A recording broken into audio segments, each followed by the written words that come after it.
Hello, my name is Wildstag, and thank you for tuning in to another used book rant. Today, I'm going to be covering this book, The Adventures of Corwyn, by Chad Corey. This book is autographed, as the sticker on the cover says. The signature is on the cover page on the inside, right there. The cover design was by Tiffany Prothero. This was printed in 2008. I found this book at Coas, and despite being signed, this book only cost $6. So I got it for a good deal. The back cover says, "Get ready to see the world of Tralodren," copyright, "in a whole new light as this anthology showcases Corwyn Danther, famed bard of the Midlands, and the various exploits which have him getting into all sorts of situations." So yeah, it's an anthology. That's the main thing that you should know going into this book. There are 5 stories here. Rainer's Legacy, which is the longest of the stories. Maiden Rock, Where Dreams Go to Die, Charity for Halflings, and Sellswords and Snake Oil. Now, each of these stories was interesting, but not all of them were memorable. And I'm going to cover a few of them in brief. The first story, Rainer's Legacy, is a mystery and a thriller. Corwyn is a bard who has been asked to go with a expedition to the north because one of the characters has found a map that they say leads to the secret to immortality. And of course, that's always going to find some investors. But immortality is more than they bargained for. And as they go up there to find it, they are accompanied by a scribe who is tasked with translating certain documents and parts of the notes in the map. And all these different characters are involved. And of course, the person who found the map is insisting on going despite being a drunk and despite being a hazard to the other crew members. And so that one is an exploration, but it's a mystery, it's a thriller, it's an interesting story. And I really liked it, but it was satisfying and unexpected, but it was unexpected in a really weird way.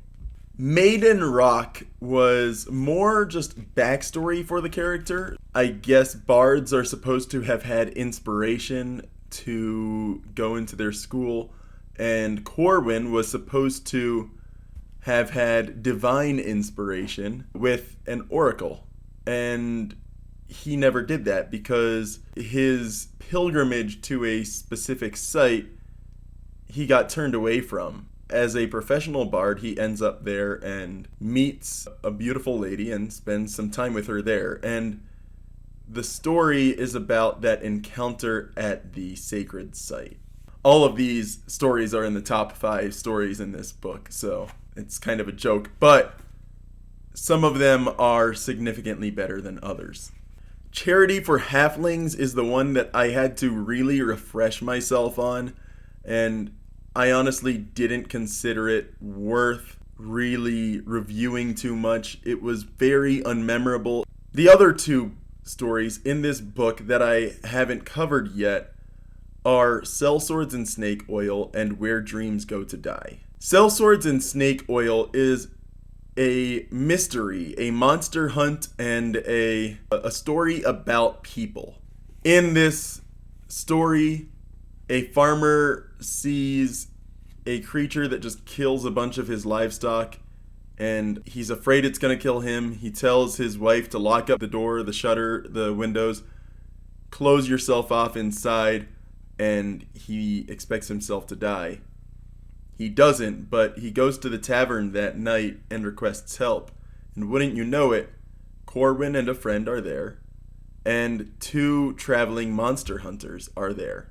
And the monster hunters insist that what attacked the farmer was a demon, and that they have been tasked with eliminating this type of demon wherever it rears its ugly head. And they go out there, they convince the farmer, we can help you, this is what it'll cost, and we are going to get the job done.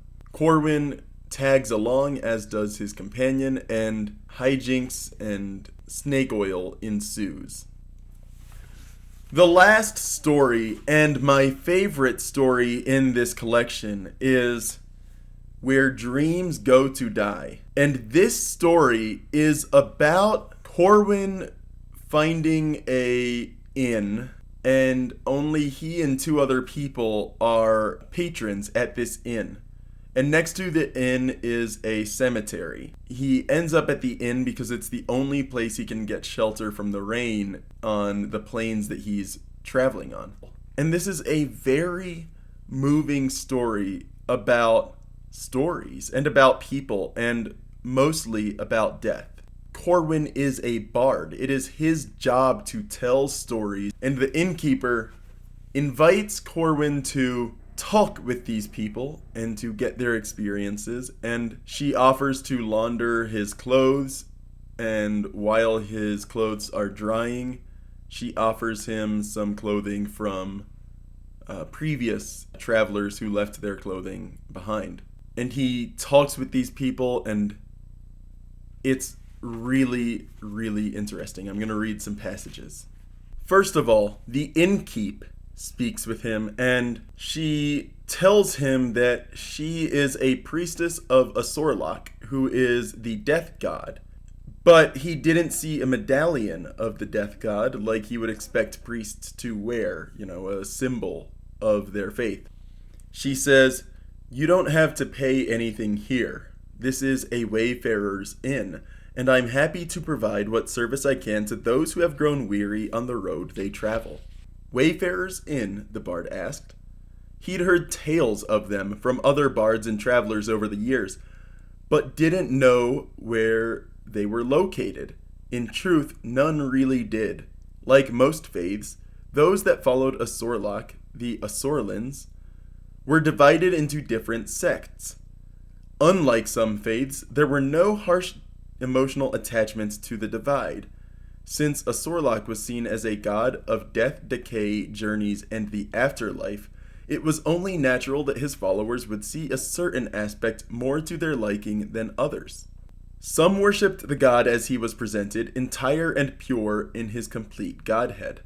Others identified with him more as the god of travelers and journeys, for, after all, life itself was a journey towards death, and death was a journey through the afterlife. These followers took it upon themselves to build roadside resting places to honor their god by helping those weary from travel. At least, that was the extent of the tales, which Corwyn saw now seemed to be true. Though who could have found this place so far into the empty plains, the bard couldn't say. The first guest he speaks to is a woman named Jenna Gridley, and she sings him a song. The song isn't transcribed here, but its contents are summarized. It's a song of love and sorrow. The narrative tale told of true love between a young man and woman who lived during the Shadow Years. The man was a warrior for the army of Gondad, the origin city of humanity, and he had to follow the army in its bloody wars for many a year, leaving his love behind him all that time. She waited for him, didn't they always in such tales? Living on nothing but her love for the young warrior, for she could not eat or even sleep in his absence. The man, for his part, spurned the advances of the army camp wenches for his true love, which he was uncertain he'd ever even see again. Eventually the young man died in battle, whispering the name of his love on dying lips. The wind carried it to the ears of the young woman, who then knew that her true love was dead. Heart-stricken, she threw herself from a cliff so that she could be with her love in death, because she could not bear to be without him in life. They have a short conversation afterwards, and Corwyn asks if she was a bard. And she says no. "I do have a song or two in me to sing. That's what my dad always said. And your father was right." And then she excuses herself. The other guest at the inn that speaks with Corwyn is an older man. I have a myth to tell. The old man seemed to come alive from his previous inactive state, but his eyes were as dead as Jenna's. The bard noted this in passing interest. In truth, Corwyn thought he probably looked the same to him. Now that Corwyn had rested a while, he'd found out just how much his recent soggy journey had taken out of him. And the old man shares an older myth. So, it's about two gods, one the god of knowledge and the other the god of arts. Back when the world was still a bit new, Drayden and Causilla had come down to a city they wanted to see worship them as their patron, and they offered gifts. This event wasn't new, as it had been repeated in other cities by other gods, but this time Drayden and Causilla had taken up a contest between themselves as to whose gifts were the best for mankind. To be fair, each god would present their gifts to a city and then let a mortal judge decide which of the gifts was good for them, and thereby declare the god who gave it the victor of their contest. The honor assigned to judge this contest was given to a simple sage who was reported to be the wisest in the city, and therefore the best suited to make such a judgment of these divine presentations. Drayden offered to shower the city in knowledge and learning, to make it the envy of the world for the insight they would all possess. He said he would grant them all incredible amounts of knowledge, and they would be as wise as gods in many areas. The sage waited to hear the counter-offer presented by Causilla. She, for her part, offered much too. She said she'd enrich the city with art, sculpture and song, illustration and painting, tale-telling, and so much more. The sage had no knowledge of the pact between the two gods, but he was still a wise man, and did not want to take a chance with the city in what he saw was a hard, possibly dangerous choice between two deities and their lavishly generous offers. While we could have great art or knowledge, what would they be without the blessing of people to enjoy these things? For a piece of art is just an inanimate thing, little difference than a tree or rock. A book or scroll is the same. A citizen, though, a mortal, is far more important than these things and actually elevates these inanimate items rather than these things elevating them. And that is why I have to refuse both your offers. They do not add to the true worth of the city. And so the man ended his tale. Do you understand the meaning? His wizened face looked straight into the bard with his strange, dead eyes. I do, Corwyn nodded. Then it's yours. Use it well, for I never will. And then he goes back to sleep. In the morning, Corwyn speaks with the priestess again, and shortly after the story ends. It's a story about meeting two people whose experiences were not shared with the world in their own time. And these lessons that can be carried on and carried far so that other people may hear them.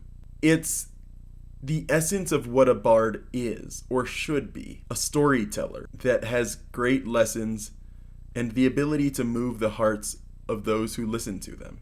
Overall, I think this book, this collection was very good. There were a couple stories that weren't as good. The sellswords and snake oil was incredibly predictable. Charity for Halflings was just unmemorable. Maiden Rock story was alright, but felt a bit too long for the backstory it was. But Raynor's Legacy and Where Dreams Go to Die were very, very fantastic. And I think if you're picking this book up, you may have different opinions of the different stories. But for me, those two were my favorites. Maiden Rock was my middle, and the other two were not as enjoyable. But I still felt the drive to read the book all the way through, all in one sitting. And that's really what makes a good book, is that you read it very quickly, but very thoroughly, and you feel like you need to read it from cover to cover. So that was what I thought about The Adventures of Corwyn. If you find this book used, definitely pick it up. I don't know that you'll find it new, but yeah. My name is Wildstag, and thank you for tuning in to another used book rant.